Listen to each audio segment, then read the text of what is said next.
मैं हूं श्वेता त्रिपाठी। हिंदुत्व को बदनाम करने की साजिश चल रही थी। लोनी कांड सिर्फ और सिर्फ महज एक घटना नहीं थी, बल्कि सोची समझी साजिश थी, जिसके पीछे मंसूबा था हिंदू मुस्लिम करके सांप्रदायिक दंगे भड़काने का, लोगों के मन में नफरत पैदा करने का। और ये तमाम सबूत उस चार्जशीट से खुल करके सामने आए हैं, जिसमें साफ तौर पे जिक्र किया गया है कि जय श्री राम कहने के लिए नहीं कहा गया था। जय श्री राम का तो कोई मामला ही नहीं था। सवाल यह है कि जय श्री राम के नाम पर क्यों झूठ फैलाया गया, क्यों झूठ बोला गया, और वो गैंग जो पहले दिन से एक्टिव था आज वो कहां है, आज उसकी बोलती क्यों बंद है। और इसीलिए पहला सवाल आज 5 के प्रहार में हम यही पूछने जा रहे हैं कि वो गैंग जो सक्रिय हो गया था उस वायरल वीडियो के बाद, आज सच सामने आने के बाद वो लोग चुप क्यों है? हिंदुत्व को बदनाम करने की साजिश पर क्यों चुप्पी साध रखी है? क्यों नहीं कहते कि हाँ हमने जबरदस्ती एक प्रोपेगेंडा फैलाया था? दूसरा सवाल, जय श्री राम पर झूठ वाली सियासत पर अब क्या माफी मांगेंगे वो लोग जो उस दिन सियासी रोना रो रहे थे? तीसरा बड़ा सवाल, अपराधियों पर कार्रवाई में चुनावी बात कहां से आ गई, इसको चुनावों से जोड़कर क्यों देखा जा रहा है? चौथा बड़ा सवाल, 5 प्रहार में राम नाम पर फैलाए झूठ पर हल्ला बोल तो धर्मांतरण पर चुप्पी क्यों साधे हुए? क्या इनको नजर नहीं आता कितना बड़ा खेल था? पांचवा बड़ा सवाल, राहुल ओवैसी की सिलेक्टिव सियासत कब तक होती रहेगी? इन सवालों के जवाब के साथ शुरुआत करेंगे, लेकिन उससे पहले रिपोर्ट।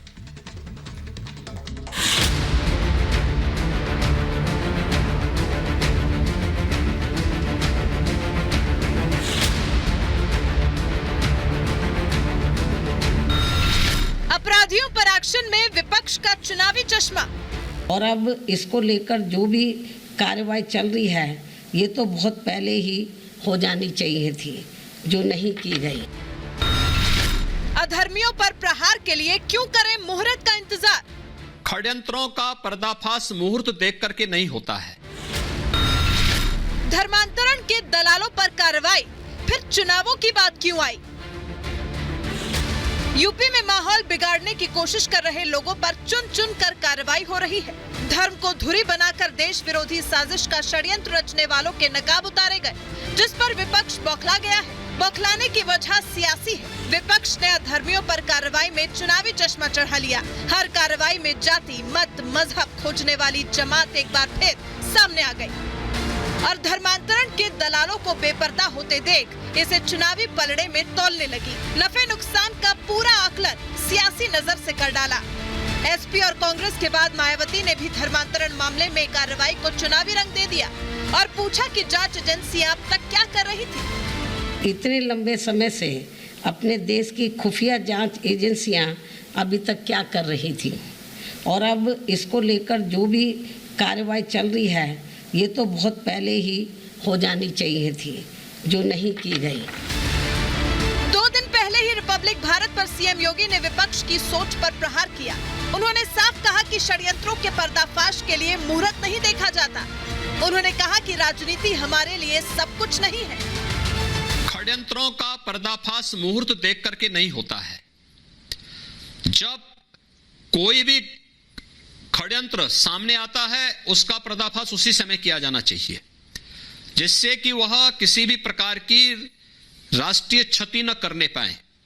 और मुझे लगता है यूपी पुलिस और एटीएस की एक कार्रवाई उसी का हिस्सा है। यह कह देना, हर एक नजरिए को चुनाव के साथ जोड़ करके देखना, यह बहुत दुर्भाग्यपूर्ण है। राजनीति हमारे लिए सब कुछ नहीं, लेकिन राष्ट्र की सुरक्षा के साथ खिलवाड़ करने की छूट किसी को नहीं देंगे। हम आस्था के साथ खिलवाड़ करने की छूट भी किसी को नहीं देंगे। धर्मांतरण के साजिशकर्ताओं के साथ ही यूपी पुलिस ने मजहबी फसाद की एक और साजिश की परतें उतार दी। जय श्री राम के नारे को बदनाम कर योगी सरकार की छवि बिगाड़ने के लिए रचे गए लोनी मामले में पुलिस ने चार्जशीट दाखिल कर दी, जिसमें साफ हो गया कि जय श्री राम बुलवाने का कोई मामला था ही नहीं। पुलिस ने इस मामले में 11 लोगों को आरोपी बनाया। इससे ये साफ हो गया कि इस मामले को मजहबी रंग देकर सियासी मंसूबे साधने की कोशिश की। कोई भी इस तरह का अब तक हमको एविडेंस नहीं मिला है कि जिसमें जय श्री राम का या वीडियो या कुछ इस तरह की चीज़ नहीं आई है। और ना ही वहाँ जो मौजूद लड़के थे उन्होंने भी इस बात की कोई भी पुष्टि नहीं की। जो 11 लोग वहाँ पर थे उन्होंने भी इस बात के लिए मना किया है, जिसमें कि मिक्स कम्युनिटी के ही लोग वहाँ पर मौजूद थे, तो किसी ने भी जय श्री राम वाली बात वहाँ नहीं की। जहां विपक्ष ने धर्मांतरण और धर्म को बदनाम करने पर षड्यंत्र रचने वालों पर कार्रवाई को चुनावी रंग दे दिया, वहीं रक्षा मंत्री राजनाथ सिंह ने कहा कि ऐसे लोग किसी भी धर्म के हों, बख्शे नहीं जाएंगे। धर्मांतरण अथवा कोई जब अन्य कोई यदि प्रश्न होगा तो कानून के दायरे में कोई भी यदि आएगा तो बख्शा नहीं जाएगा, चाहे कोई भी हो, चाहे वो किसी जाति, पंथ और मजहब का मानने वाला क्यों न हो। जब जय श्री राम के नाम के इस्तेमाल पर झूठ फैलाया गया तो विपक्ष सरकार पर टूट पड़ा था। क्या राहुल, क्या ओवैसी, क्या अखिलेश और क्या मायावती झूठ की बुनियाद पर रचे विवाद में खूब सियासी तड़का लगाया, सरकार को घेरने के लिए धर्म के नाम पर खूब हो हल्ला मचाया। और अब जब झूठ बेनकाब हो गया और कार्रवाई होने लगी तो चुनावी एजेंडा नजर आने लगा। उसी तरह धर्मांतरण के साजिशकर्ताओं, उनके नेटवर्क और नापाक मंसूबे बेपर्दा किए गए और उन पर कार्रवाई हुई तो विपक्ष आरोपियों के मजहब को मुद्दा बनाकर चुनावी चश्मे से देखने लगा। आखिर सांप्रदायिक साजिशकर्ताओं पर कार्रवाई में सियासी चश्मा क्यों? क्या विपक्ष चाहता है कि चुनावी माहौल में आरोपियों पर कार्रवाई ना हो, या फिर अपराधियों में भी वोट बैंक खोजने की विपक्ष को आदत हो गई है? Bureau report, Republic Bharat. तो लोगों के दिलों में क्या नफरत पैदा करना मकसद था? वो लोग जो राम के नाम पर झूठ फैला रहे थे, वो लोग जो झूठी बातें कर रहे थे, और वो सियासी दल जो इनका समर्थन कर रहे थे, वो आज चुप क्यों हैं? आज मैं आपको वो सबूत दिखाऊंगी चार्जशीट का, जिसमें कहीं यह जिक्र नहीं है कि जय श्री राम बोलने के लिए कहा गया था। मेरे साथ खास मेहमानों का पैनल है। प्रेम शुक्ला जी मेरे साथ जुड़ चुके हैं, स्पोक पर्सन है बीजेपी के। नंदकिशोर गुर्जर मेरे साथ जुड़ेंगे, बीजेपी के एमएलए हैं गाजियाबाद से, वो मेरे साथ जुड़ेंगे। स्वामी चक्रपाणी महाराज मेरे साथ इस वक्त जुड़ चुके हैं, प्रेसिडेंट हैं हिंदू महासभा के। सईद सलमान चिश्ती मेरे साथ जुड़ेंगे। ठाकुर अभिषेक सोम मेरे साथ जुड़ चुके हैं, लीडर है समाजवादी पार्टी के। मौलाना इश्तियाक अहमद मेरे साथ इस वक्त जुड़ चुके हैं, इस्लामिक स्कॉलर। और सईद जवाद भी मेरे साथ जुड़ चुके हैं, एक्टिविस्ट हैं। आप सबका बहुत बहुत स्वागत है। लेकिन वो सबूत मैं पहले दिखाती हूँ, वो चार्जशीट की कॉपी में सबसे पहले दिखाती हूँ, ताकि जो मेरे साथ गेस्ट पैनल में है उनको ये पता लगे कि आखिर ये मामला था क्या। देखिए कौन कौन सी बातें यहाँ पर, कौन कौन सी धाराएं लगी हैं, ये जो दिखाती है कि मकसद क्या था। धारा 323 नुकसान पहुंचाना मकसद था। ये चार्जशीट की कॉपी आप देख रहे हैं जो रिपब्लिक भारत के पास है, और उसमें खुल करके इन बातों का जिक्र है कि मकसद क्या था। धारा 305 है, शांति भंग करना चाहते थे। ये जिन धाराओं में ये केस रजिस्टर हुआ, वो चार्जशीट जो आप फाइल की गई कोर्ट में, उसमें क्या कुछ है वो मैं आपको बता रही हूं। मकसद क्या था? धारा 506 धमकाना मकसद था इन लोगों का। जो इंटरोगेशन 11 लोगों से चल रही है, उसके बाद जो चार्जशीट, फाइनल चार्जशीट फाइल की गई है, उसमें जिन बातों का मकसद है धार्मिक भावनाओं को ठेस पहुंचाना, ये है मकसद। जय श्री राम पर जो झूठ फैलाया गया, उसके पीछे जो साजिश थी, उसकी मंशा क्या थी? धारा 295A दर्ज है, धारा 147 दर्ज है, जिसका मकसद है दंगा फैलाना। यानी आप ये समझिए एक साथ कितनी चीजें चल रही थी। धार्मिक भावनाएं भड़काओ, दंगा फैलाओ, लोगों के बीच में नफरत फैला दो, ये मकसद था उस वायरल वीडियो का, जिस पर सियासी आंसू बहाए गए, जिसको कहा गया कि ये गलत हो रहा है और इस पर एक्शन क्यों नहीं लिया जाता, जबकि वो सोची समझी साजिश थी। और ये बड़े सबूत है जो साफ तौर पे जाहिर करते हैं कि चल क्या रहा था। और मैं अब आपको सुनाती हूं ऐसी टूल किट पर क्या कुछ कहा गया उत्तर प्रदेश के मुख्यमंत्री योगी आदित्यनाथ की ओर से। जिन अंतर्राष्ट्रीय संस्थाओं के टूल बनकर के लोग उत्तर प्रदेश और देश के अंदर अराजकता पैदा कर रहे थे, उनको बुरा लगना तो स्वाभाविक है, क्योंकि उनके एक एक टूल कहीं ना कहीं उनका इलाज हो रहा है, तो उनका स्वाभाविक रूप से चिढ़ना स्वाभाविक है। लेकिन हमें इसकी परवाह नहीं। हम लोग अंतिम दम तक प्रदेश की सेवा करेंगे और प्रदेश के 25 करोड़ लोगों की सुरक्षा, उनकी समृद्धि और उनके सुख के लिए कार्य करना, इस देश से हमें जो जिम्मेदारी दी गई है, उस जिम्मेदारी का ईमानदारी पूर्वक निर्वहन करेंगे। मैं आपसे समझना चाहती हूं, अभी आऊंगी मैं अपने खास मेहमानों के पास, लेकिन वो लोग जिस दिन ये मामला सामने आया, उस दिन आसिफुद्दीन ओवैसी किस तरीके से सामने आया और वो क्या कुछ कह रहे थे। अब जब हकीकत सामने आ गई तो क्या ये लोग माफी मांगेंगे? सवाल तो मैं पूछ रही हूं, लेकिन क्या कहा था उस वक्त, वो भी बयान सुनिए।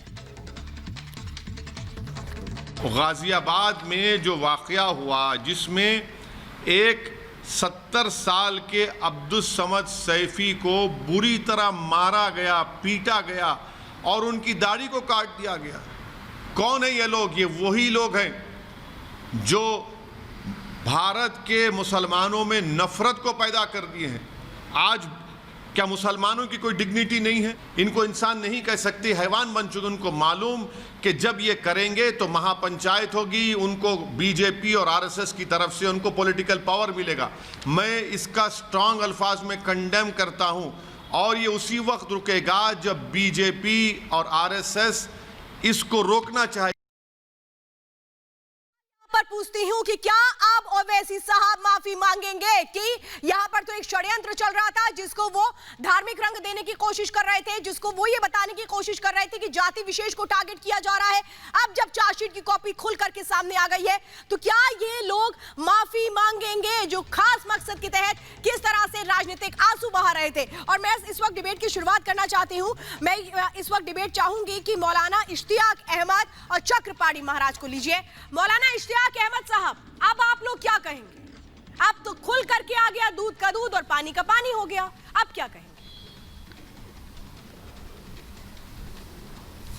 आप इसको चाहें दूध का दूध कहें, पानी का पानी का, हमें क्या कहना? हम तो यही कहेंगे कि गलत है तो गलत कहा जाए, और अगर कहीं कुछ हुआ है तो उसकी सही तरीके से जांच होनी चाहिए। अगर जांच में ये बात सामने आई है कि जय श्री राम नहीं कहलवाया गया या मुस्लिम होने के नाते नहीं मारा गया तो स्वागत है, वेलकम है, अच्छी बात है। हिंदुस्तान की फिजा इस तरह नफरत भरी नहीं होनी चाहिए, आपसी माहौल सौहार्द खराब नहीं होना चाहिए। लेकिन ये जांच बहुत जल्दी आ गई। इससे पहले भी आपने देखा होगा बहुत सी जगहों पर जय श्री राम कहने पर बच्चों को मारा गया, ट्रेन में हाफिज कुरान का कत्ल हो जाता है, मगर आज तक वो जांच कभी मुकम्मल नहीं हो पाई। तो कहीं ना कहीं सवाल भी कायम होते हैं, सवाल भी उठते हैं। एक बात तो है, ठीक है आपने कहा जांच मुकम्मल हो गई, लेकिन जांच बहुत जल्दी मुकम्मल हो गई। पुलिस ने बहुत सराहनीय काम किया है, अच्छी बात है। हिंदुस्तान के अंदर ऐसा कोई काम नहीं होना चाहिए। हिंदू मुसलमान इसकी दो आंखें हैं, मिलजुल के रहें, प्यार मोहब्बत से रहें, ना कोई किसी को किसी मजहब के लिए प्रताड़ित करे, ना किसी के ऊपर कोई कटाक्ष करे, ना तंज करे। बोलने की हिंदू मुस्लिम दोनों आंखें हैं, लेकिन सवाल इस बात का ये बातें हिंदुओं को बताने की नहीं, ये बातें ओवैसी को बताइए। ओवैसी जैसे लोग जो नफरत फैलाने का काम कर रहे हैं, जो जिन्ना की राष्ट्र विरोधी जो भावना थी, जिन्होंने देश को टुकड़े किए, उस परंपरा को आगे बढ़ाने का काम जो जिन्ना के पद चिन्हों पे चल के असुद्दीन ओवैसी कर रहे हैं और कुछ लोग उनका साथ दे रहे हैं। आप देखिए कि कोई भी ऐसा मौका असुद्दीन ओवैसी नहीं छोड़ते जिसमें समाज में जहर घोलने का काम हो। चाहे अभी भागवत जी का बयान हो, उन्होंने सद्भावना की बयान दिया भागवत जी ने, उसके उलट उन्होंने तुरंत नफरत और घृणा फैलाने का बयान असुद्दीन ओवैसी ने दे दिया। तो कहने का मेरा मतलब जो भगवान राम को, जो माता कौशल्या को गाली दे रहा हो, जो सरेआम वंदे मातरम बोलने को तैयार न हो और जो हर बात में हिंदू मुस्लिम एंगल निकाल देता हो, आप जरा बताइए कि सबसे पहले कितनी छटपटाहट थी असुद्दीन ओवैसी को कि एक झूठा एक मनगढ़ंत एक व्यवस्था बना करके और उन्होंने स्टेटमेंट दे दिया कि एक मुसलमान की दाढ़ी काटी गई, उसको जय श्री राम बुलाया गया, जबकि जो निष्पक्ष संस्था है उसने जांच किया तो इसमें ऐसा कुछ नहीं पाया गया। तो कहीं न कहीं अगर कोई भी दंगा फैलता, अगर मान लीजिए हिंदू या मुसलमान कोई भी मारे जाते तो कौन जिम्मेदार होता? तो निश्चित रूप से आप ये समझिए जो मौलाना साहब बैठे हैं सुलझे हुए लग रहे हैं, इनको चाहिए कि यहाँ पे बैठ करके सबसे पहले असुद्दीन ओवैसी की निंदा करे, जो बिना सोचे समझे इस तरह से आग लगाने के हवा देने का प्रयास किया। हम तो बधाई देंगे तमाम श्वेता जी उन एजेंसियों को और आप चैनलों नहीं, लेकिन जांच पर भी तो सवाल यहाँ पर खड़े कर रहे हैं। ये लोग कह रहे हैं बड़ी जल्दी जांच हो गई। अरे जांच जल्दी होना या उसमें क्या निकल कर आ रहा है ये जरूरी होता है ना साहब? आप लोग तो चाहते हैं इस मामले में भी जांच देर से हो, लेकिन कहा क्या गया था? उम्मेद पहलवान आ रही हूँ सर, आ रही, इतनी उतावले मत हो। ये उम्मेद पहलवान कैसे वो बातें कह रहा था जो नफरत उगलती है, जहर उगल रही थी, और इन्हीं चीजों को तो रोकना था मकसद। उम्मेद पहलवान किस तरीके से इस पूरे मामले को लेकर के सियासी रंग देने के साथ साथ धार्मिक रंग दे रहा था, वो भी जरा सुनिए। जब ये अल्लाह अल्लाह करके चिल्लाते थे, तो जब वो मारते थे कि जय श्री राम कहो, तो जब ये इनसे जय श्री राम बुलवाते थे तो इनकी वीडियो बनाते थे और कहा कि 1-2 दिन में अपलोड करेंगे। ऐसे नालायक लोग, ऐसे खबीस लोग जो 72 साल के बुजुर्ग के साथ ये काम करते हैं, उन्हें मेरा खुला चैलेंज है कि या तो अपने आपे को कानून के हवाले कर दो और तौबा कर लो कि हम फिर कभी किसी जाति के साथ ऐसा काम नहीं करेंगे। और इस वक्त उम्मेद पहलवान जेल में हैं, जो खुले तौर पर चुनौती दे रहे थे और इनको अब जेल की हवा खानी पड़ रही है। और मैं चाहूंगी प्रेम शुक्ला जी और सईद जवाद के बीच डिबेट हो जाए। प्रेम शुक्ला जी, वो लोग आज कहां हैं? आज क्यों नहीं ट्विटर में नजर आते हैं वो, बयानों में नजर आते हैं वो लोग जो इस वीडियो के वायरल होने के साथ ही सियासी आंसू बहाना शुरू कर चुके थे? वो लोग आज कहां पर हैं?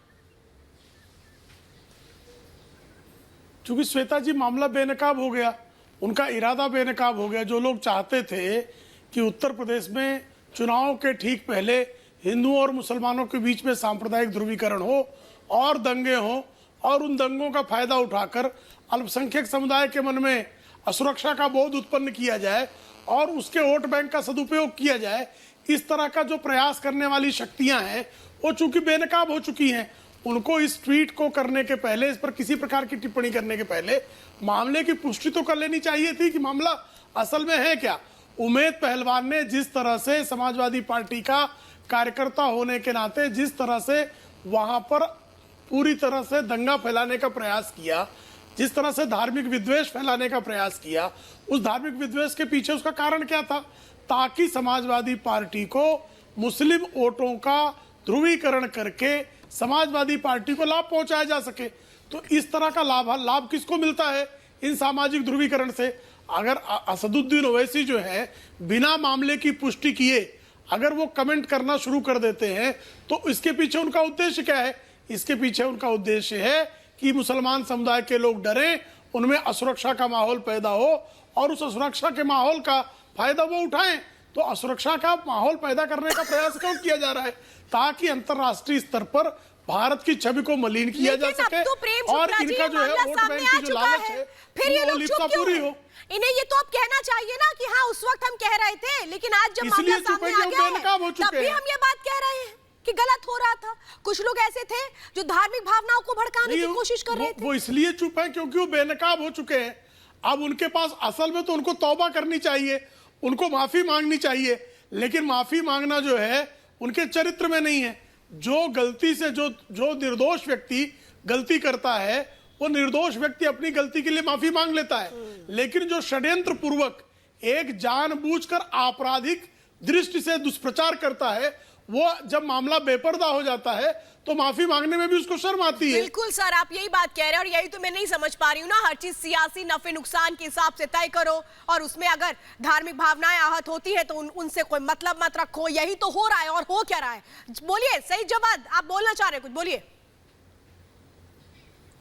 देखिए, पहले मैं इस चीज़ को दूसरे परिप्रेक्ष्य में और भी देखता हूँ। देखिए, इन घटनाओं से भारत की छवि को बहुत ज़्यादा नुकसान होता है और मैं पर्सनली ऐसी घटनाओं की हमेशा निंदा करता हूं और करता चला आया हूं। ऐसी घटनाएं मैं भारत की बात करता हूं, मैं ना किसी समुदाय की बात करता हूं, ना किसी विशेष जाति की बात करता हूं। ऐसी घटनाओं के ऊपर अगर योगी सरकार कार्रवाई सच में कर रही है तो मैं ये कहता हूं कि लिंचिंग के खिलाफ जल्द से जल्द कानून लेकर के आइए। प्रेम शुक्ला जी, आप मुझे बताइए कि कब तक जल्द से जल्द लिंचिंग के खिलाफ हिंदुस्तान के अंदर कानून आना चाहिए या नहीं आना चाहिए? पहले चीज सुन लीजिए, ये मुद्दा जुड़ा हुआ है इसी सेक्टर से। सही जवाब, ये प्रूफ है सर। खबर कर लीजिए, बोलने तो दीजिए। इसमें एक सेक्शन है। अरे मैम, ये चार्जशीट की फाइनल कॉपी मैं ऐसी घटनाओं की निंदा कर रहा हूँ और करता रहता हूँ। सुन लीजिए, अरे आप देश को, मैं तो ये बोल रही हूँ, ये क्यों हो रहा था, इस पर क्यों नहीं बात करते? सुन लीजिए, कौन लोग थे, क्यों ये कह रहे थे, क्यों जय श्री राम के नाम पर झूठ फैलाया जा रहा था? अब जब चार्जशीट की कॉपी आ गई तब आप ये कह रहे हैं कि हाँ भाई देश को बदनाम जांच का विषय है। जांच, बोलिए। आप ये मुझे बताइए, मैं सिंपल कह रहा हूं, ये मुद्दा जिस स्वभाव में जुड़ा हुआ है ये लिंचिंग से जुड़ा हुआ मुद्दा है। मैं चाह रहा हूं कि लिंचिंग के ऊपर जल्द से जल्द हिंदुस्तान के अंदर कानून आए। आप देखिए, चाहे कोई भी धर्म के हो, कोई भी विशेष हो, चाहे कहीं भी होती है, वो तो आपसे मामला था ना। वो लिंचिंग का मामला कहाँ था? मुझे क्या ये सच्चाई नहीं? क्या ये सच्चाई नहीं है? अरे सुन तो, हाँ बताइए, क्या ये सच्चाई नहीं है कि उस बुजुर्ग को मारा गया? आप मुझे बताइए पहले, नहीं उस बुजुर्ग आप को मुझे मारा पहले गया? बताइए उसमें लिंचिंग किसकी हुई थी, मुझे पहले ये बता दीजिए। आप मुझे बताइए, क्या ये गलत नहीं? क्या ये बात सच नहीं है? अरे आप सुन तो लीजिए। अरे मैं जवाब दे रहा हूँ, आप सुनिए तो। मैं जवाब तो दे रहा हूँ, मैं आपको बताने दीजिए। जिस बुजुर्ग को मारा गया, क्या ये बुजुर्ग को मारा गया, क्या ये सच्चाई नहीं है? क्या उस बुजुर्ग को मारा गया? क्या उस बुजुर्ग को तकलीफ दी गई, डंडे लाठी से मारा गया? किसी ने मारा गया हो, किसी ने भी मारा हो गया, किसी भी धर्म के लोग हो, किसी भी जाति के लोग हो, अगर उन्होंने मारा है तो गलत है। आप बताइए, तो फिर आप नहीं, आप बताइए, आप इसको क्या नाम देंगी? आप बताइए, मुझे बता दीजिए सर, मेरे पास वक्त कम है, मुझे बाकी गेस्ट के पास भी जाना है। सही जवाब मैं 20 सेकंड दे रही हूँ, मुझे सीधा सा बात बताइए। ये मेरे पास सबूत है, इसकी जितनी भी निंदा करी जाए वो कम है। आ जाते हैं बस, सुनिए, ये सबूत है मैडम। वो मारपीट जो हुई है, जिन लोगों ने मारपीट की है, मैं आपको बता दूं 5 जून की जो घटना है, मैं आपको बता दूं 5 जून की जो घटना है। आपको नहीं समझ में आ रहा, मैं आपको पूरा मामला समझा देती हूँ। बुजुर्ग के साथ जो मारपीट हुई, उसको सांप्रदायिक रंग देने की कोशिश की गई। मैं करके बैठा हूँ भाई, मैं बगैर पढ़े नहीं, आप नहीं पढ़ के बैठे, इसीलिए अफसोस होता है मुझे आप जैसे लोगों पर। और उसी के बाद सुनो यार जावेद जी, क्या बात आप कर रहे हैं? गई है, सुनिए, ठीक है, फिर परवेज गुजर और कल्लू के खिलाफ अभी मुकदमा मुझे करा बाकी गया लोगों है। के पास भी जाना है। सर सुनिए, मैं अपना समय आप पे बर्बाद नहीं कर सकती, मेरी बात सुनिए। मैं ये कह रही हूँ कि लीचिंग और मारपीट में फर्क होता है। लीचिंग और मारपीट में फर्क होता है, दोनों के सेक्शंस अलग होते हैं। अगर ये नहीं आपको पता है तो ये पढ़ लीजिएगा कि इसमें क्या जिक्र है, ठीक? ये कॉपी पढ़ लीजिएगा, ये कॉपी पढ़ लीजिएगा और उसी के बाद दे रहा हूं, सुन लीजिए मेरी बात, थोड़ा सुनने की भी आदत डालिए, सब्र की भी आदत डालिए। मैं आपको बता रहा हूं, सब्र है, सच बोलने की आदत आप डाल लीजिए। मैं आपको चलिए बोलिए सच, बोलिए सच।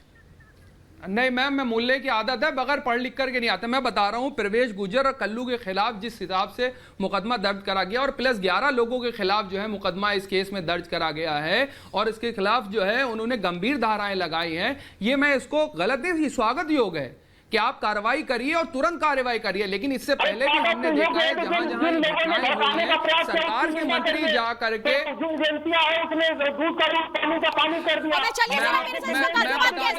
ऐसे लोगों आप जैसे लोगों को जवाब देंगे। गाजियाबाद के एसपी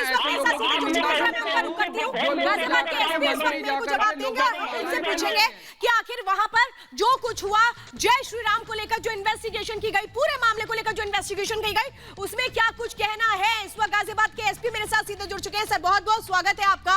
मैं आपसे जानना चाहती हूं कि आप लोग की जो इन्वेस्टिगेशन हुई है उसमें क्या चीजें निकलकर सामने आई और क्या जय श्री राम को लेकर के एक सांप्रदायिक तौर पर माहौल खराब करने की कोशिश की गई थी?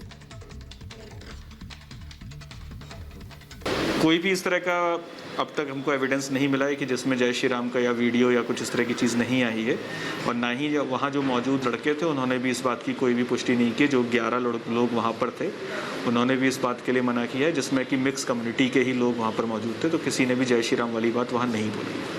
आप लोग के इन्वेस्टिगेशन में अभी तक और क्या कुछ सामने आया?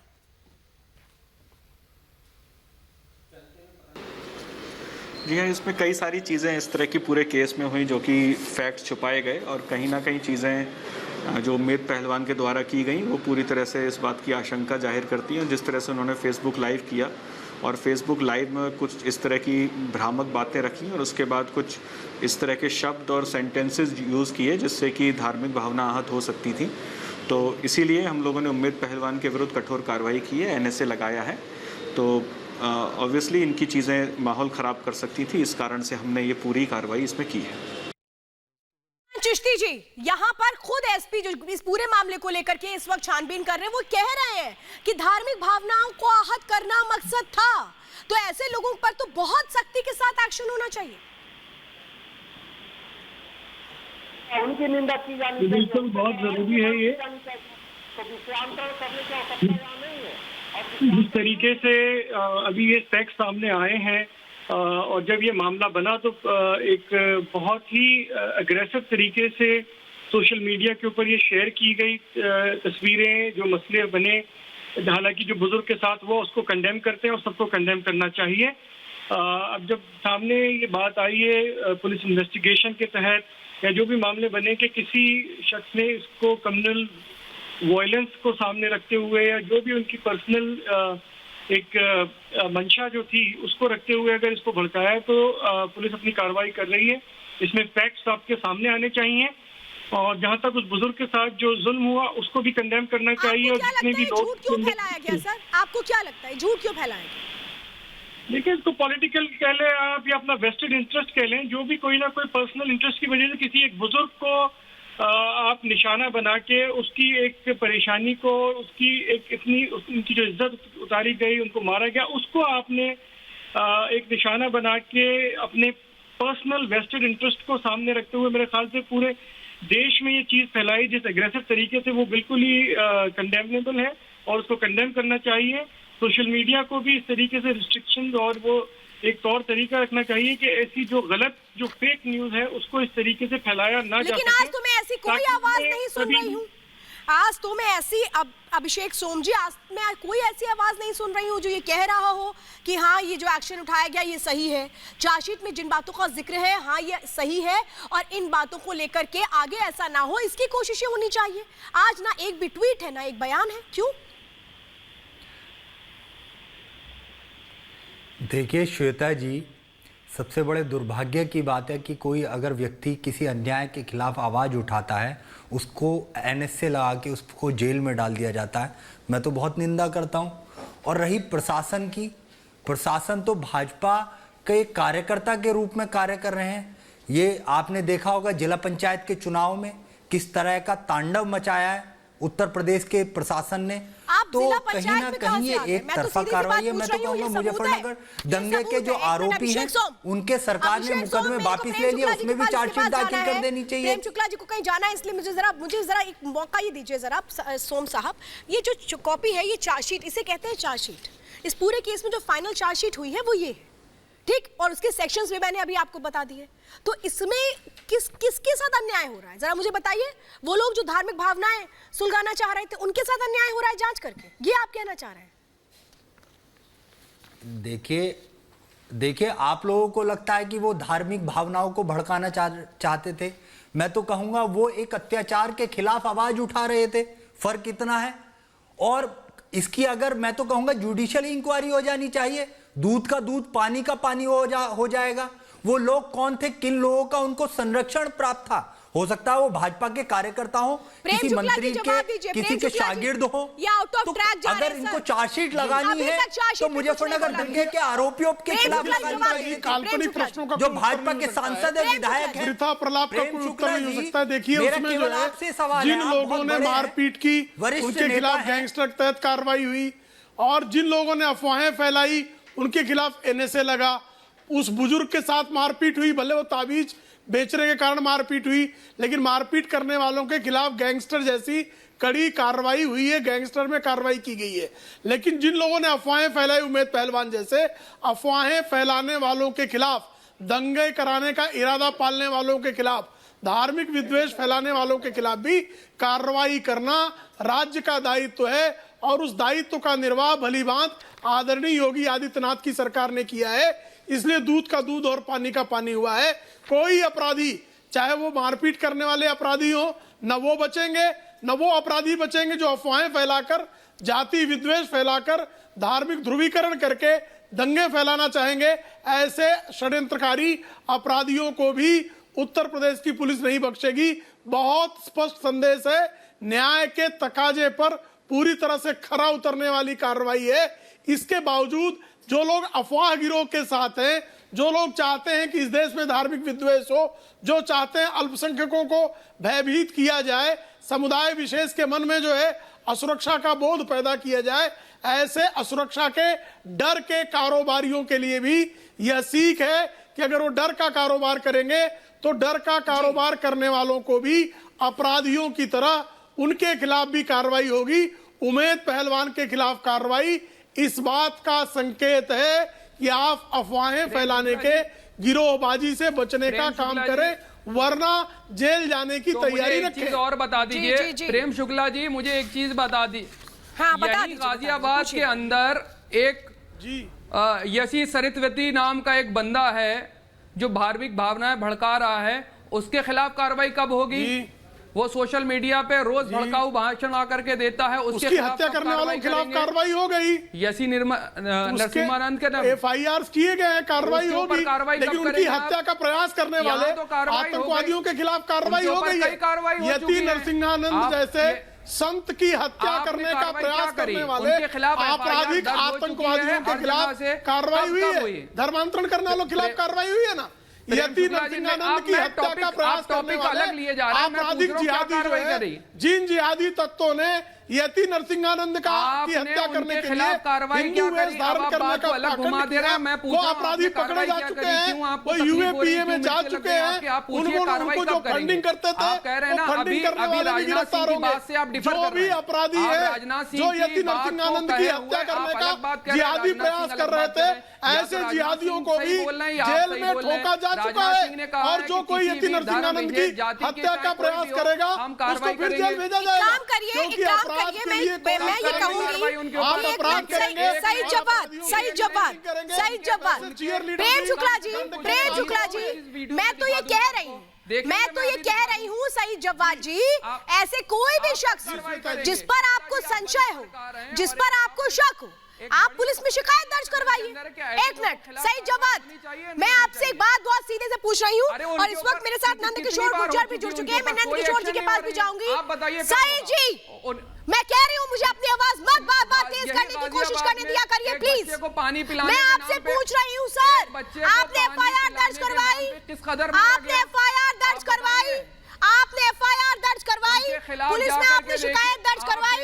उनके खिलाफ मैं पूछ तो रही हूँ, मैं पूछ तो रही हूँ, आपने पुलिस में शिकायत दर्ज करवाई क्या?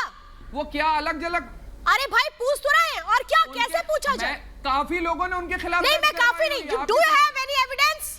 Do you have any evidence? अगर एविडेंस नहीं है तो टीवी पर जबरदस्ती की बात मैं बर्दाश्त नहीं करती हूँ, क्योंकि ये जो चार्जशीट की कॉपी है ये एक एविडेंस है जिसको आप पढ़कर नहीं आए हैं, इसीलिए आप डीरेल हो रहे हैं, लेकिन मैं आपको राइट ट्रैक पर लेकर आऊंगी, आप उसकी चिंता मत करिए। नंद किशोर जी, यही तो वो लोग हैं जो बैठते हैं टीवी पर और साफ जब इन्वेस्टिगेशन होती है उस पे भी इनको मुश्किल, इन्वेस्टिगेशन ना हो उस पे भी इनको मुश्किल। एक बार भी नहीं कहा गया कि उम्मेद पहलवान कैसे धार्मिक भावनाओं को भड़काने की कोशिश कर रहा था। जवाब दीजिए नंद किशोर जी। चाहे उम्मेद पहलवान हो, एक मिनट सईद, मैंने आपसे जवाब पूछा नहीं है, मैंने नंद किशोर जी से पूछा। आप बीच में बोल रहे हैं, नंद किशोर जी आप बीच में नहीं बोलेंगे, आप थोड़ा शांति करें। अभी ये लोग वो लोग हैं, मुकदमे वापसी की बात इन्होंने की मुजफ्फरनगर की, इन्होंने आतंकवादियों से मुकदमे वापस लिए थे और माननीय न्यायालय को हस्तक्षेप करना पड़ा था। इनको शर्म आनी चाहिए। ये वो लोग हैं जिन्होंने कार सेवकों पर गोली चलाई थी, आज काशी विश्वनाथ जी जा रहे हैं पाप धोने के लिए।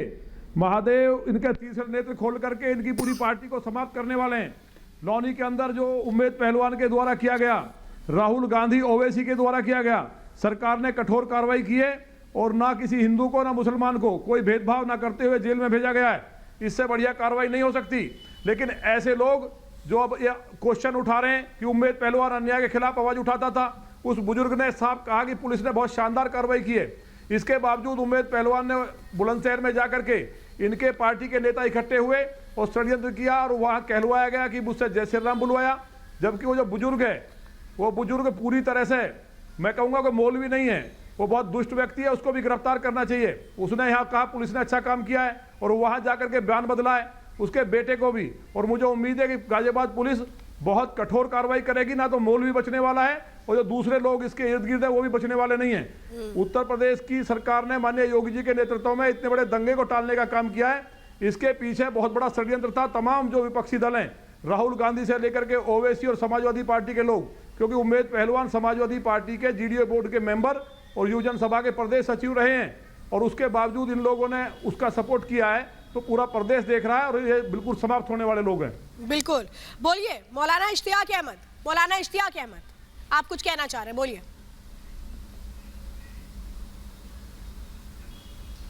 मैं ये कहना चाहता हूँ कि ये सच्ची बात तो ये है कि मॉब लिंचिंग ही का मामला है ये, और किसी भी मजहब के मानने वाले के साथ, किसी भी समुदाय के साथ ये ऐसे कोई भी घटना नहीं होनी चाहिए। एक बुजुर्ग आदमी जो सही तरीके से अपनी बचाव भी नहीं कर सकता है, उस पर लाठियों से बारिश हो रही है। मॉब लिंचिंग नहीं है, उसको करने वाले सारे मुसलमान हैं, केवल एक लड़का हिंदू है। सारे मुसलमानों ने दाढ़ी काटी है और मुसलमान लड़के थे वो ताबीज बांधा था। ऐसा है, ठीक है ठीक है, ठीक है, सुन लीजिए। जिस तत्परता के साथ, जिस तेजी के साथ, जिस तत्परता के साथ सच्चाई जो है, जिस, अरे सुनिए थोड़ा सा, थोड़ा सुनिए, जिस तेजी के साथ, तत्परता के साथ कार्रवाई हुई है, मैं माननीय प्राइम मिनिस्टर मोदी जी से भी और मुख्यमंत्री योगी जी से भी ये गुजारिश करूंगा कि इसके पहले जो घटनाएं मॉब लिंचिंग की हुई हैं और आज तक वो चाहे किसी के साथ यही तो नहीं आप लोग समझ पा रहे हो आम घूम रहे हैं, मैं कह तो रही हूँ, ये वही बात यहाँ पर उनके खिलाफ कार्रवाई करेंगे। ये मॉब लिंचिंग का मामला कहाँ है सर? ये मैंने अभी इसीलिए कहा, मुझे पता था आप लोग के पास चार्जशीट की कॉपी नहीं होगी, और होगी भी तो आप पढ़ना नहीं चाहेंगे। ठीक भाई, ये तो कॉपी है ना, इसमें तो कहीं नहीं है मॉब लिंचिंग का जिक्र। इसमें साफ तौर पर लिखा हुआ है कि दंगा भड़काने की कोशिश थी, सांप्रदायिक हिंसा फैलाने की कोशिश। अच्छी बात है मॉब लिंचिंग, आप लोग क्या अपनी अलग इन्वेस्टिगेशन कर रहे हैं? आधार बना रहा हूं मैडम, मैं इसी को आधार बना करके जो मॉब लिंचिंग के दाढ़ी काटने वाला मुस्लिम है, उस पर कार्रवाई, दाढ़ी काटी है मुस्लिम है, नहीं कौन सी पे कार्रवाई नहीं हुई है?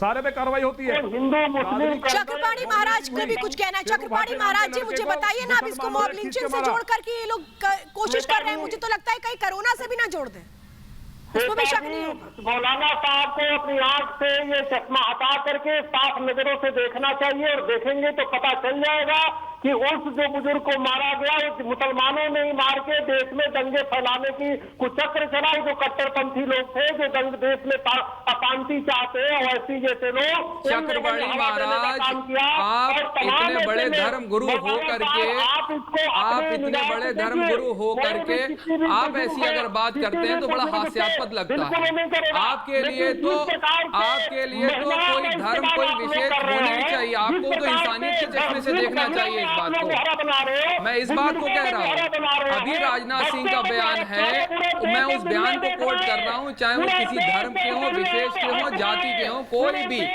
नफरत की बात करेगा। अभी आप मोहन भागवत जी को देख लीजिए, क्या उन्होंने कल के स्टेटमेंट में दिया। मुझे यही नहीं समझ में आ रहा सईद जी, आप कंफ्यूज हो गए।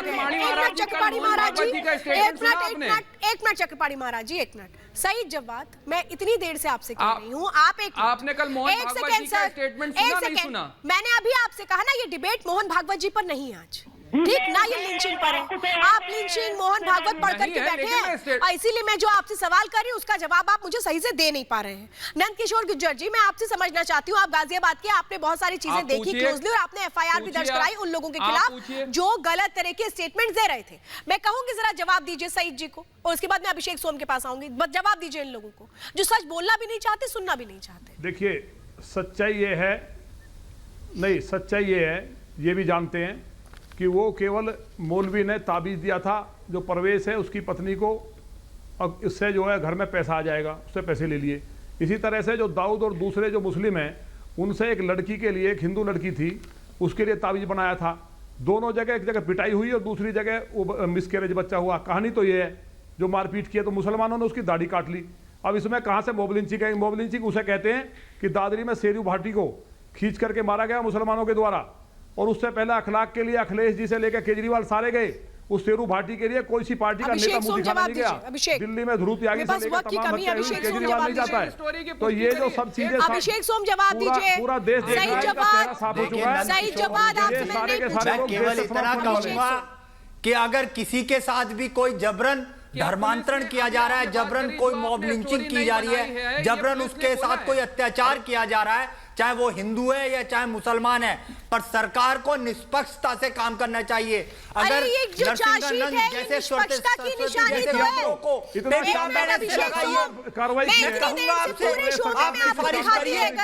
ये निष्पक्षता की निशानी है।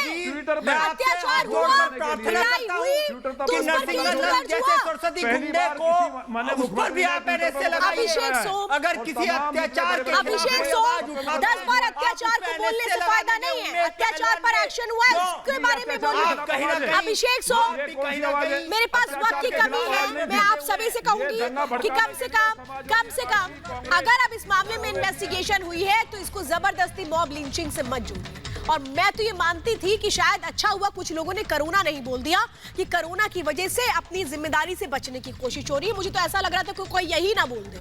ठीक है, मैं यही कहूंगी अभिषेक सोम और सईद जवाद जी, आपसे ये बोलना चाहूंगी कि इस मामले में फाइनल चार्जशीट फाइल हो चुकी है, जिसमें साफ तौर पे कहा गया है कि ये सोची समझी साजिश थी, किस तरह से लोगों के मन में नफरत फैलाने की कोशिश थी। इसीलिए समझिए बहुत गंभीर विषय है, जिस पर आपको इफ और बट नहीं करना चाहिए, सच्चाई का साथ देना चाहिए। बस मैं इतना ही कहना चाहूंगी। फिलहाल 5 प्रहार में आप सभी मेरे साथ जुड़े, इसके लिए बहुत बहुत धन्यवाद।